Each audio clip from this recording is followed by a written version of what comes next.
श्रीमान पुष्कर परसाई जी। परिभव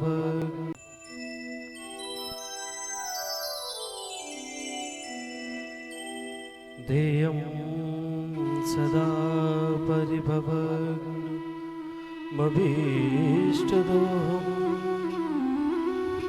तीर्थास्पदं शिवविरिञ्चिनुतं शरण्यं भृत्यादिहं प्रणतपार भवाब्धिभूतं वन्दे महापुरुषते चरणारविन्दम्। जय जय श्री राधा रमण, जय जय नवल किशोर, जय गोपी चित चोर प्रभु, जय जय माखन चोर।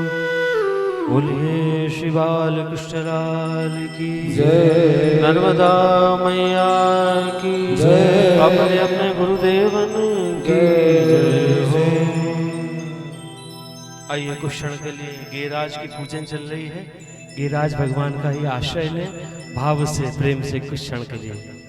गिरिराज धरण प्रभु तुम्हारी शरण, गिरिराज धरण प्रभु तुम्हारी शरण, गिरिराज धरण कभी ताली बजाकर भाव से शरण, गिरिराज धरण प्रभु तुम्हारी शरण, प्रभु तुम्हारी शरण, प्रभु तुम्हारी शरण, प्रभु तुम्हारी शरण, प्रभु तुम्हारी शरण, प्रभु तुम्हारी शरण, लाला तुम्हारी शरण, प्रभु तुम्हारी शरण, लाला तुम्हारी शरण, गिरिराज धरण प्रभु तुम्हारी शरण, गिरिराज धरण प्रभु तुम्हारी शरण, गिरिराज धरण प्रभु तुम्हारी शरण, गिरिराज धरण प्रभु तुम्हारी शरण। श्री राधे जय जय श्री राधे। श्रद्धेय व्यास मंच।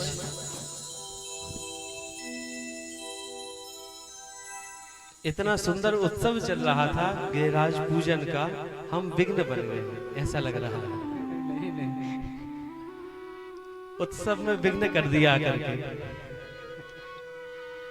अद्भुत पूजन चल रही। श्रद्धेय व्यास मंच का पर आदेश था, आदेश का पालन करना प्रत्येक मनुष्य का कर्तव्य है, इसलिए तो शब्द व्यास मंच के में निवेदित कर रहे हैं। आप जिनसे कथा सुन रहे हैं वो भी शुभ स्वरूप ही है, क्योंकि भागवत में एक लक्षण बताया गया है व्यास का। व्यास कैसा हो? सहज हो, सरल हो। तो व्यास मंच भी कुछ ऐसा ही प्रदर्शित होता है। हम तो वर्षों से जानते हैं, बिल्कुल सहज सरल व्यास आपको प्राप्त हुए, इसलिए व्यास मंच को प्रणाम। और आप सब सौभाग्यशाली हैं। सौभाग्यशाली इसलिए, एक प्रयागराज है, और प्रयागराज जो है उत्तर प्रदेश में, वहां पर भी अभी माघ का मेला चल रहा है। प्रयागराज क्यों कहते हैं उसे? क्योंकि त्रिवेणी है, संगम है, इसलिए वो प्रयागराज है। और मुझे आज यहाँ आकर के ऐसा लग रहा है कि ये भी प्रयागराज ही बन गया है। देखिए, भक्ति ज्ञान वैराग्य तीनों गंगा बह रही हैं। शास्त्र कहते हैं यदि गंगा के किनारे, ये भी प्रयागराज ही बन गया है। देखिए, भक्ति ज्ञान वैराग्य तीनों गंगा बह रही हैं। शास्त्र कहते हैं यदि गंगा के किनारे आप तप करेंगे तो ज्ञान मिलेगा, और यहाँ यदि नर्मदा के किनारे आप तप करेंगे तो वैराग्य मिलेगा। देखिए, वैराग्य रूपी नर्मदा तो बह ही रही है, और साथ साथ इस व्यास मंच से भक्ति और ज्ञान की गंगा भी बह रही है। इसलिए ये त्रिवेणी बन गया है, और माघ मास चल ही रहा है तो मेला भी लग गया है। देखिए, आप सब सौभाग्यशाली हैं।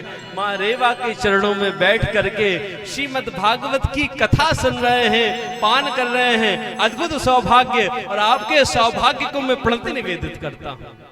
अद्भुत सौभाग्य, भागवत की कथा सुन रहे हैं आप। जानते हैं कथा किसे कहते हैं? 2 मिनट कुछ, यद्यपि समय तो हो गया। जानते हैं कथा किसे कहते हैं? कम सुखम ब्रह्मानंदम राधति राधति इति कथा। जो आपको ब्रह्मानंद प्रदान करे उसे कथा कहते हैं। और हाँ, सत्यता है। आज जब कह रहे थे व्यास जी महाराज, तो ऐसा लग रहा था बाल लीलाओं को सुन करके कि कृष्ण यहीं कहीं आसपास खेल रहे हैं। उन कथाओं को सुन करके ऐसा लग रहा था जैसे प्रत्यक्ष हम कृष्ण की कथाओं में खो गए हैं, उस आनंद को प्राप्त कर रहे थे। इसलिए कम सुखम ब्रह्मानंदम राधति राधति इति कथा, जो हमें ब्रह्मानंद प्रदान करे उसे कथा कहते हैं। आप ऐसी श्रीमद् भागवत की कथा सुन रहे हैं जो आपको आनंद प्रदान करती है। और हाँ, कथा के 2 विशेषण और कहे। कथा के लिए कहा गया है कि कथा मां है, और कथा के लिए यह भी कहा गया है कि कथा दर्पण है। दर्पण का क्या कार्य होता है? माता जी लोग अच्छे से बता पाएंगी। 100 साल में से 25-50 साल तो दर्पण के सामने निकल जाते हैं।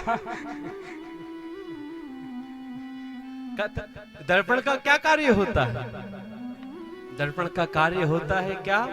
हम कितना सज चुके हैं ये दर्पण बताता है। और हाँ, दर्पण यह भी बताता है कि हमें कितना सजना बाकी है, यह भी दर्पण बताता है। ठीक इसी प्रकार कथा को दर्पण कहा गया। कथा हमें बताती है कि हम भगवत मार्ग में, भक्ति पथ में कितना चल चुके हैं, और हाँ, कितना चलना बाकी है, कितनी दूरी अभी बाकी है, ये हमें कथा बताती है। इसलिए कथा को दर्पण कहा गया। कथा को माता भी कहा गया। क्यों? क्योंकि ये भक्ति प्रदान करती है। इन्हीं शब्दों को शीघ्रता से व्यास चरणों में निवेदित करते हुए वाणी को प्रणाम। आइए पुनः उसी उत्सव की ओर चलें, भाव से, प्रेम से। जय जय श्री राम। एक बार करतल ध्वनियों से पुनः हम उनका अभिवादन करें। आए, जो भी पूजन करना चाहते हो अपने स्थान पर खड़े हो, व्यवस्था बनाए रखें भैया।